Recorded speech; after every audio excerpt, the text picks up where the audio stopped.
Story 1. The second phone call. Lena had always been comfortable being alone at home, but this night felt different. Her parents had gone out for dinner, leaving her to finish her homework.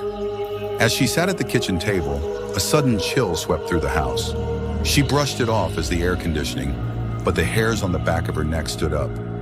Around 9 p.m., her phone buzzed. It was a text from her mom.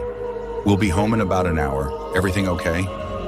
Lena quickly typed back, "Yeah, just finishing some homework. All good." Just as she put her phone down, it rang. Unknown number. Hesitant, she answered it. "Lena, it's your mom," a voice said with a slight quiver. "Listen carefully. There's someone in the house. Lock the doors, stay quiet, and don't make any noise." Lena froze. "What? What do you mean? Mom, where are you?" "I'm outside, Lena. Don't open the door to anyone. Stay hidden and don't let them know you're there. I'll call the police. Just wait for me." The line went dead. Panicked, Lena grabbed her phone and checked her messages, but nothing new had come through from her mother. She immediately called 911, explaining the situation. The operator asked her to stay on the line, and Lena whispered, "The voice on the phone sounded just like my mom. I don't know who's in the house, but I don't know if I should trust them." The operator's voice grew more urgent. "Stay calm. The police are on the way. But Lena, I need you to listen carefully. You said you just got a call from your mom. Did you check the number?" Lena's heart stopped. No, I didn't. I just thought it was her." The operator said, "I need you to look at your phone. What's the last message you got?" Lena's hands trembled as she checked her messages again. The last message was from her mother, sent just a few minutes before the phone call. "We're still at the restaurant. Be home in an hour. Are you okay?" The operator's voice was quiet, but urgent.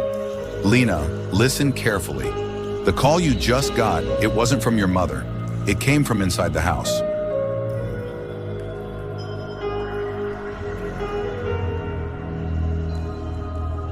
Story 2. The stranger's message.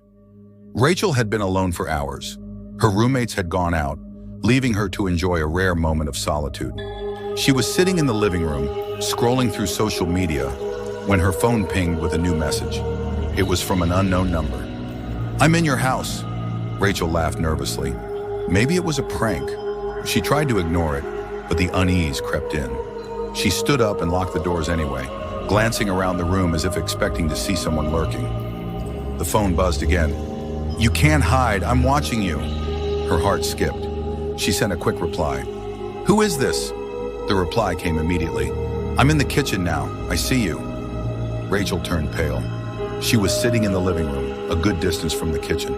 She grabbed a knife from the drawer, her hand shaking. Her phone buzzed again. "You think I'm in the kitchen? Go check the basement." The message was followed by a picture.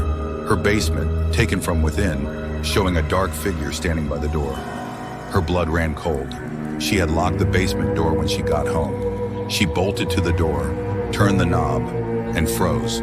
The basement door wasn't locked anymore.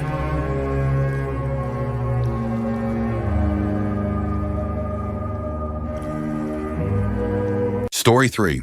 The mirror. Max was used to being home alone. His parents worked late, and he relished the quiet. The house was big, too big for just him. But tonight, the stillness felt different. He noticed it immediately. The old mirror in the hallway was slightly crooked, something that hadn't been like that before. It had always hung perfectly straight, a family heirloom his mother cherished. He stared at it for a moment, then shrugged it off and went back to his room. Later, when the house grew darker and the wind howled outside, Max heard a faint sound, like a soft whisper. It was coming from the hallway. His heart skipped. He stood up from his bed, slowly walking toward the noise. It was just outside his door now. He listened carefully. Max ... The voice sounded like his mother's, but weak and strained, as though someone was whispering through a veil. His stomach turned. He stepped into the hallway, but no one was there. Only the mirror, still crooked. Max reached out and straightened it, a sense of unease crawling up his spine. But as he did, he noticed something in the reflection. A figure standing behind him. He spun around. The hallway was empty. His breath hitched.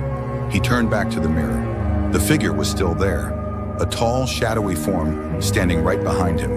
Its face was obscured, but he could feel its cold gaze piercing through him. He stumbled back, but the reflection remained. The figure didn't move, just watched. Suddenly, Max's phone buzzed. It was a message from his mom. "We're on our way home. Are you okay?" Max typed back, his fingers shaking. "Yeah, I'm fine. Just tired." As he hit send, he glanced back at the mirror. The figure now stood directly behind him, grinning. It whispered, its voice barely audible but piercing. "Your parents aren't coming home, Max." "I am." Max's phone buzzed again. A new message from his mom. "We're still about 20 minutes away. Be good until we get home, okay?" Max turned, his pulse racing.